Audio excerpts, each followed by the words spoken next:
Enter promo code Valentine at checkout to save 20%.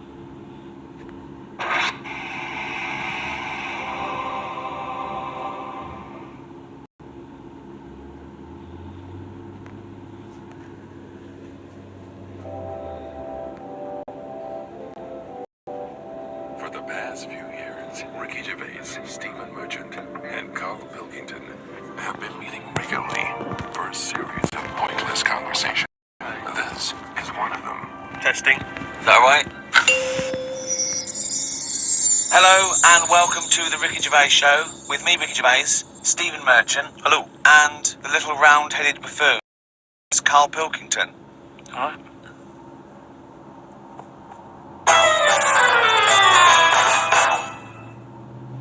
Carl, what doesn't annoy you? That's the question, really. No, I'm not going to sit here and... different things annoy me. But I don't just go about getting annoyed. Stuff happens. No. Stuff happens. What's annoyed you this week?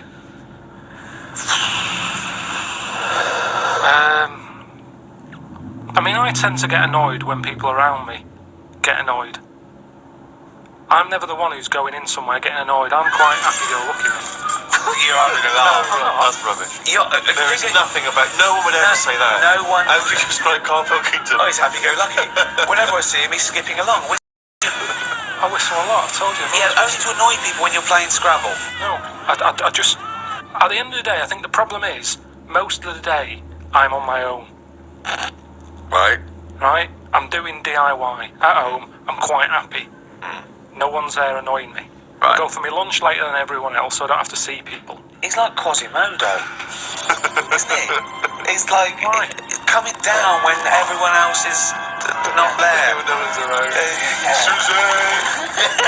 No, but then that's the problem. Suzanne then comes home. She's been sort of with people, so she comes in with loads of energy, and I'm going, just slow down. Stop going on. Then she's breaking stuff, and that's probably the last thing. What do you mean she's breaking stuff? Heavy-handed with all the stuff I've been fixing. She broke the shutters. What else did she break? Well, you could have done a good job. I did do a good job. Shutters? Where do you live? In the Old West? What do you mean the shutters? Some shutters on a window. I like it dark. I don't want them to see me. What a mom. So what else has she broken? She's always breaking stuff. The light switch outside. Heavy-handed. She forces things. If it doesn't work, it doesn't work. It doesn't matter how hard you hit it or how hard you pull it. Just tell me if it doesn't work and I'll sort it. That's what I do these days. I'm like a caretaker to Suzanne's house. I'm walking around replacing stuff that she's fucked up.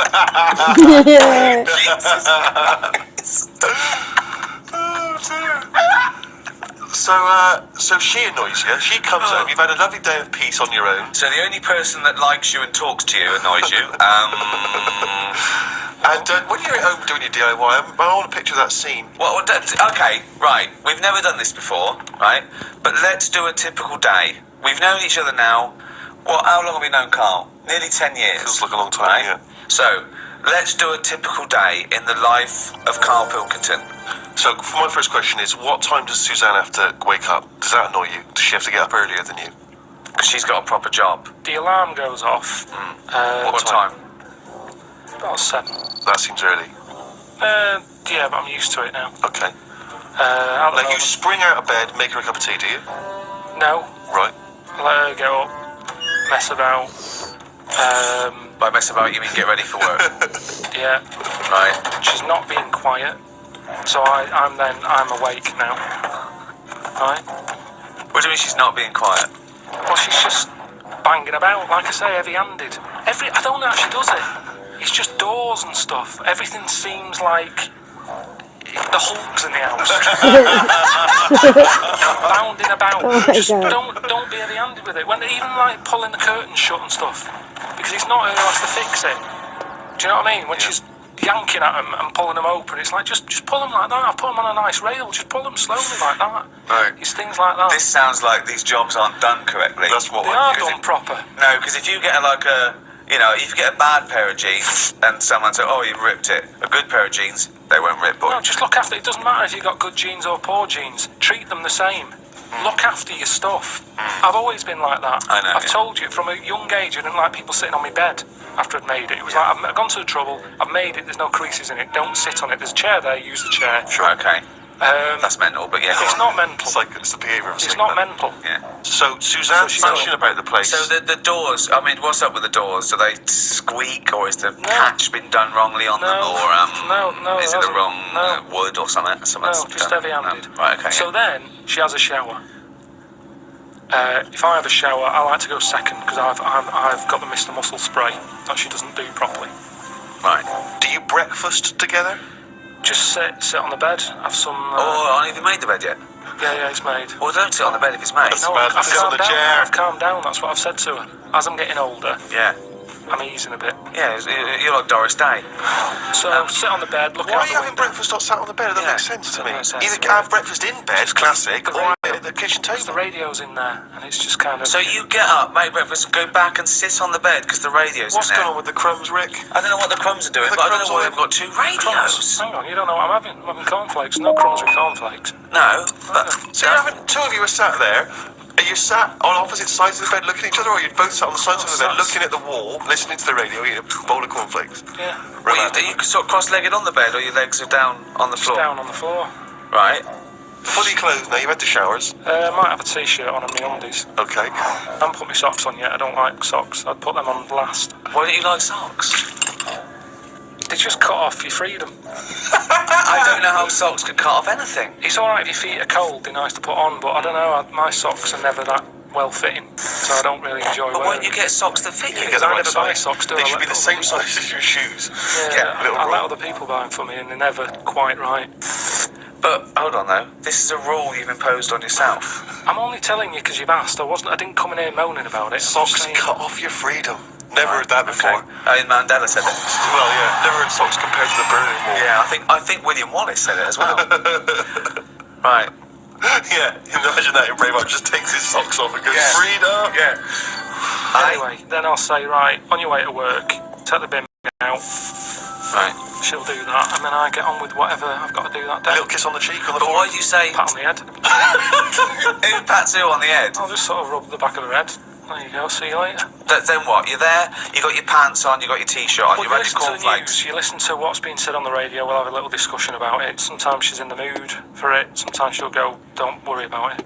Right, what would she say that to then? What would you worry about if you heard on the news? I heard something about worms getting teeth, Right? and she was kind of going, you know, you're not meant to worry about this news story, this war's going on stuff, you never listen to them.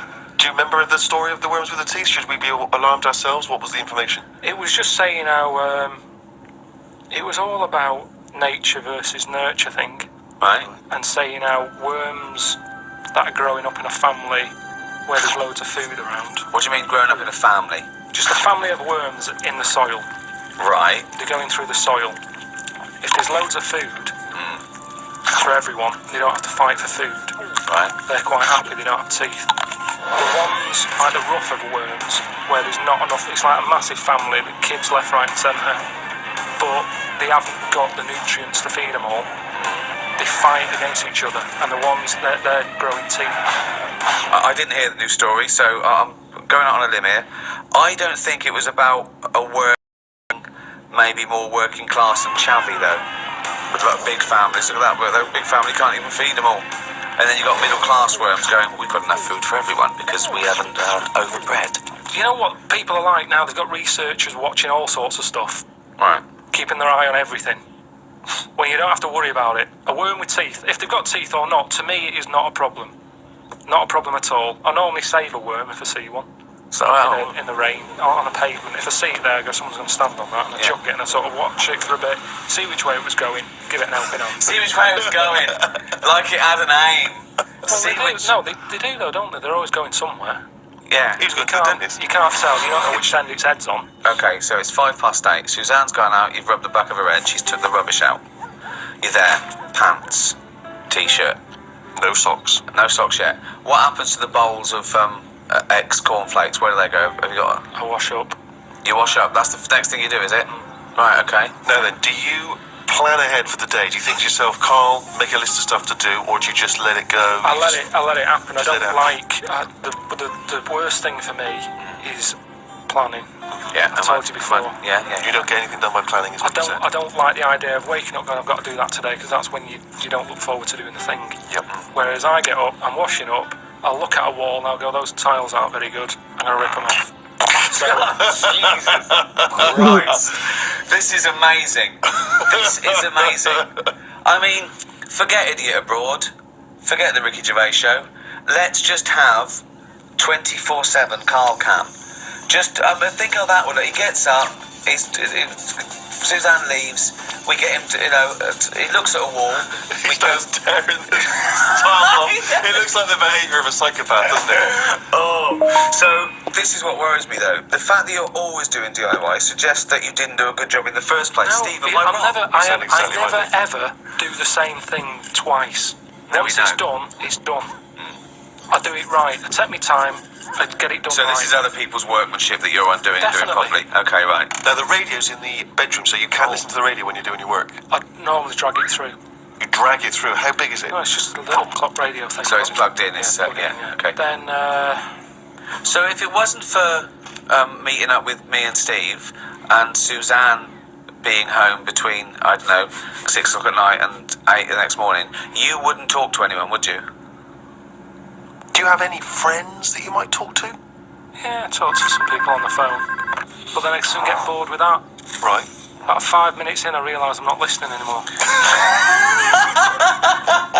So what were you talking about that you got bored about? I can't remember because I got bored with it. Yeah. And he was talking, and I kind of thought, I hope he doesn't say, what do you think of that in a minute, because I wasn't listening.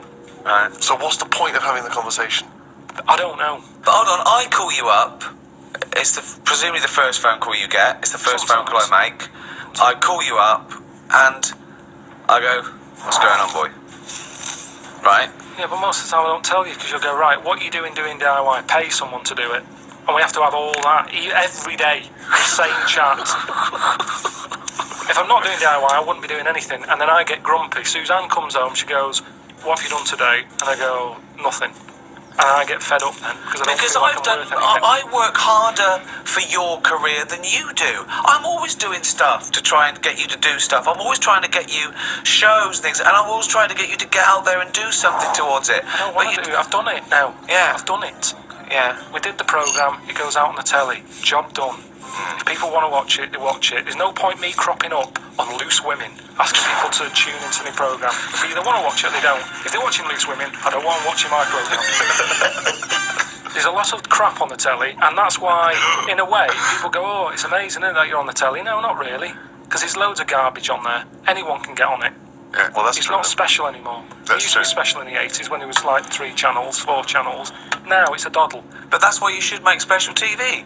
You should relish that.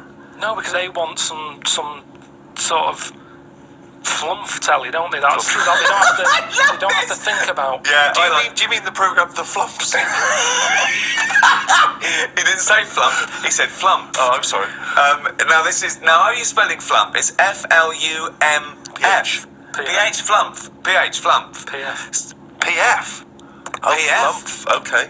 Flump telly. Yeah, Flump. Flump telly. So take this way. So What would be an example of Flump telly? what's flump telly? No, I don't want to go slagging stuff off, but I'm just saying I watch less and less telly now. Flump telly. Who's typical? Is it all for those awful docu-soaps where people live their life like an open wound, saying, look, my fanny fell off, and I haven't seen that. But yeah, all that sort of stuff. I do, honestly, the amount of telly I watch a few years ago, it's non-existent.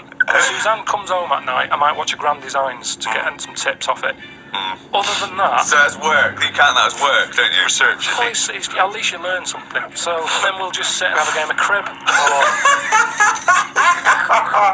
You'd have been happy in the Blitz, wouldn't you? You'd have been happy down in one of those subway stations. Oh, Suzanne, what? Chimney scar? Oh no, what was that?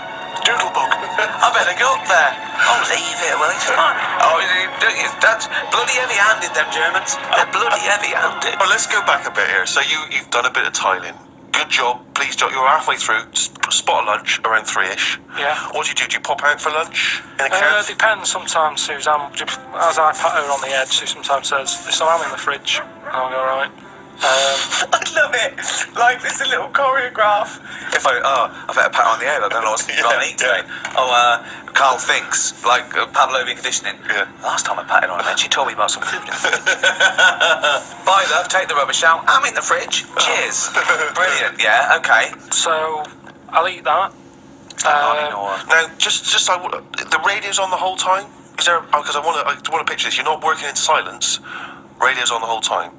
That little squeaky radio that's sort of halfway in the doorway of the bedroom and the lounge or whatever. You've got the radio. And what station you listen to? You listen to music? You listen Sometimes to I listen to sort of speech stuff. Right. Sometimes I listen to music. What would be speech? Like a kind of one of those phone-in programs? Or? Phone-ins do me head in a bit. Right. I like, reports on stuff. So you like to be informed as you go? Yeah, just so it gives me something to talk about. Because if you're not with anyone all day, your brain's not doing anything, is it? Whereas me listening to them, it's like having someone in the room telling you stuff without you having to chat back. I prefer that.